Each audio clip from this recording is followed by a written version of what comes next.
Good morning. Today's mind shift, stop looking for shortcuts because most of the time they're not. I just happened to glance at the screen and see that I should have brushed my hair before going on camera again. So I apologize for that in advance and welcome to another installment of A Year of Thinking Magically, a daily program Monday through Friday where I share with you guys something, some aspect of my own personal journey where I make a mind shift for that particular day, share it with you guys in the hopes that it inspires some of you to reclaim your power, to create a more magical, fulfilling, and healthy experience of life. I'm John Michael Salvato, your host, for those who don't know me, and it's my pleasure to be here. I encourage you to like and share and click on the little notification bell if you're watching this on YouTube so that you don't miss a single episode. We do these at various times throughout the day, not really just to keep you on your toes, but because life sometimes gets in the way when you're living with Parkinson's and seizure disorder. So I can't always do these at exactly the same time. So if you click the notification bell, you will never miss when I'm getting ready to go live. And as I said, today's mind shift is to stop looking for shortcuts, and we'll have more on that when we get back right after this.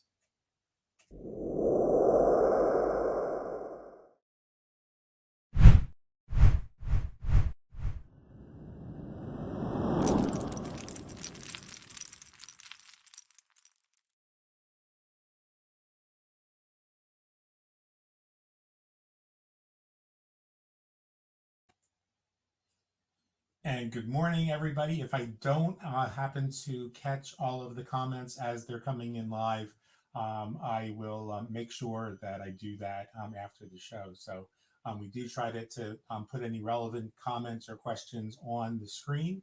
But hello, Sarah. Nice to see you here. And hello to everybody who's tuning in. If you're tuning in for the first time, we thank you in advance also for sharing this with folks that you think might vibe with the message that we're sharing today. And today's mind shift is one that I wish every book on healing and metaphysics and witchcraft and religion, every self-help book for that matter, would start with. Stop looking for shortcuts because they seldom are. Let's face it though, about half of the people who are watching this broadcast today right now are watching because they're hoping that I'm going to share some kind of shortcut to make living their most authentic and magical life easier, right? Well, books are sold for much the same reason. People go to Wiccan festivals and shaman cons and general assemblies for religions, World Pagan Dress Up Day, and whatever for the same purpose. They're looking for a shortcut. We're all looking for that secret to finally make it all pop or make it all click in our personal and spiritual lives. And then there are those who are willing to throw their friends and core values under the bus to follow the newest guru or teacher or mentor who's promising them that they know the secret to financial success or weight loss or healing or whatever. Let me save you some time today. There's nothing that a self-absorbed, manipulative guru, success coach, or trance channeler can teach you that will change your life without you putting in the work to make it happen.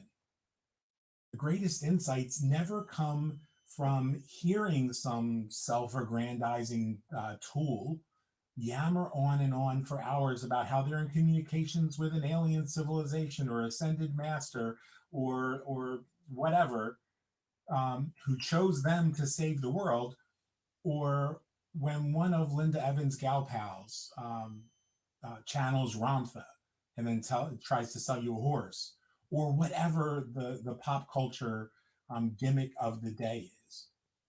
They come most often, these insights really come to us most often when we're doing the work, sleeves rolled up in the thick of it. It's the journey that yields the greatest progress because the lesson is in the unfolding. The lesson's not in what's being said. It's what we take from what's said as we start to do the work.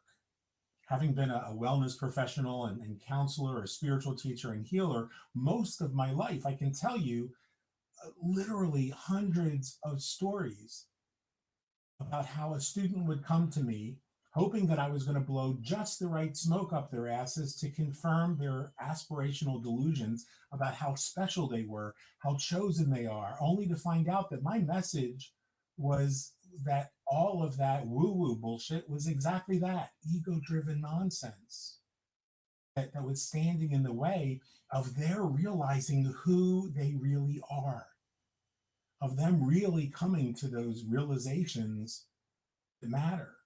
So those students would leave me. They would go on to the next teacher and the next teacher after that until they found someone peddling just the right bullshit, just the right gaslighting and ego boosting that they were looking for. Ashrams and yoga centers and self-help clinics are chock full of people who allow gurus to tell them that they're wonderful as long as the student's handing over most of their income to the teacher and allowing the teacher to manipulate and control everything from their eating and exercise habits to their sexual expression and sleeping habits. I think it's time for us as a culture to move beyond this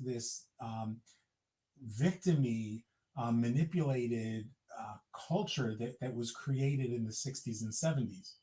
I had a teacher once who attempted to eviscerate me, maniacally telling me that being in a polyamorous relationship was why the AIDS pandemic was growing out of control. When I told them that they were nuts and walked out of their office, the saddest thing wasn't the delusional and ill-informed mindset of an aging teacher whose understanding of human sexuality was about 50 years outdated. It was that their gatekeepers and the sycophants that surrounded them were deluded enough to tell me that the psychological abuse that I had just witnessed was for my own good. We're better than that. We can move beyond that. And I would later write to that very same guru and explain to them how wrong, unhealthy, and irresponsible their temper tantrum was, how dangerous it was to put forth such nonsense.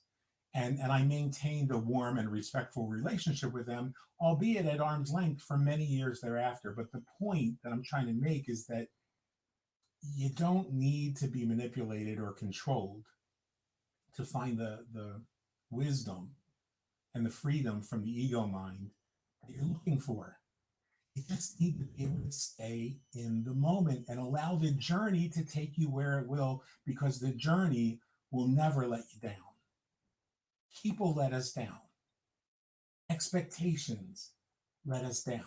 The journey will be rich with discoveries and insights, magic and wonder, but only if we're paying attention. Think of the last time that you went on an incredible road trip. Hopefully, that's something that everybody who's watching this has done at least once in their life.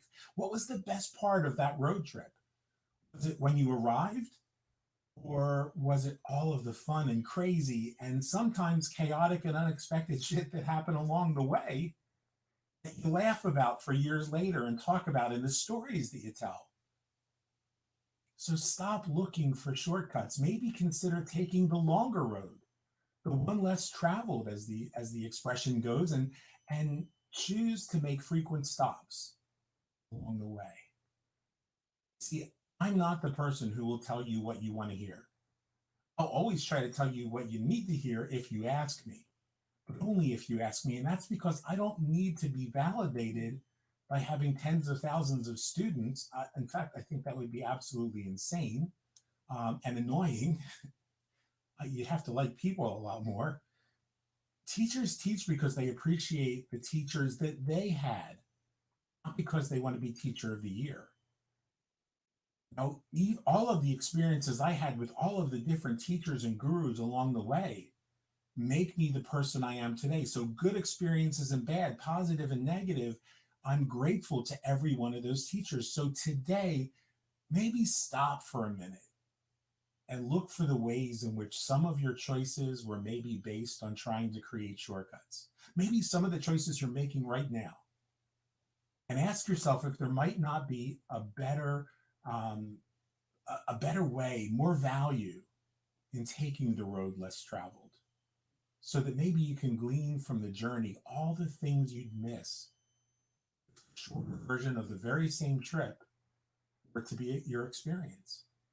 And speaking of sharing our stories, I encourage you to let us know how these daily mind shift videos are helping you. If they're having a positive impact or negative impact, if you like them, if you don't like them, if there's a topic you'd like to see us cover, put them in the comments below. We would love to hear your story. And I'm pleased to announce that one community in which we're sharing our stories on a daily basis is the Inner Alchemy Mystery School and Collective, where we have come together with a group of teachers from various traditions to bring together some of the best educational resources in metaphysics and magic and witchcraft and self-help and mysticism that I've seen, and put it together in a way that makes it accessible for folks, especially during this time of pandemic, especially during this time of financial uncertainty, when we can't really afford to take all of the classes that we'd want to take from all of the amazing teachers that are out there, and when we might not want to just have to wait for the next big event where we can only take maybe a certain number of classes and have to pick and choose from the teachers. We wanted to create something where you could take courses from some of the best teachers out there at your pace and at your schedule when it works for you. And so we've put together a free 7-day peek behind the curtain, if you will, for those who want to check out what we're doing. More than just being a mystery school, it's a community, a grassroots effort and grassroots movement of people coming together. And I'm sure some of those people in that community will share what their experience has been of the Inner Alchemy Mystery School and the Inner Alchemy Collective as well, to let you know that there's just family there. It's tribe. And you can actually find out more about that by going to the video. I always use the wrong hand, right down here. Going to the URL rather, right down here, inneralchemy.online/collective, and take a look around for 7 days, absolutely risk-free. We would love to see you there. And I hope that you'll have a wonderful weekend. Our thoughts are with those folks, especially in the southern part of the United States, who are not used to winter weather as they go through these very brutal and difficult times. And our thoughts are with all of you, wherever you happen to be, as we make our way into the weekend. Be sure to take time to stop and bring yourself back to this present moment. That's where the power is. Fill that moment with gratitude and awareness, because that opens the door for the abundance, the healing, and the insights that you're looking for, so that you don't have to wait for shortcuts. And always remember, as you make that journey, as you travel, that the best is yet to come. We look forward to seeing you next week. Have a fantastic one. Take care, everybody.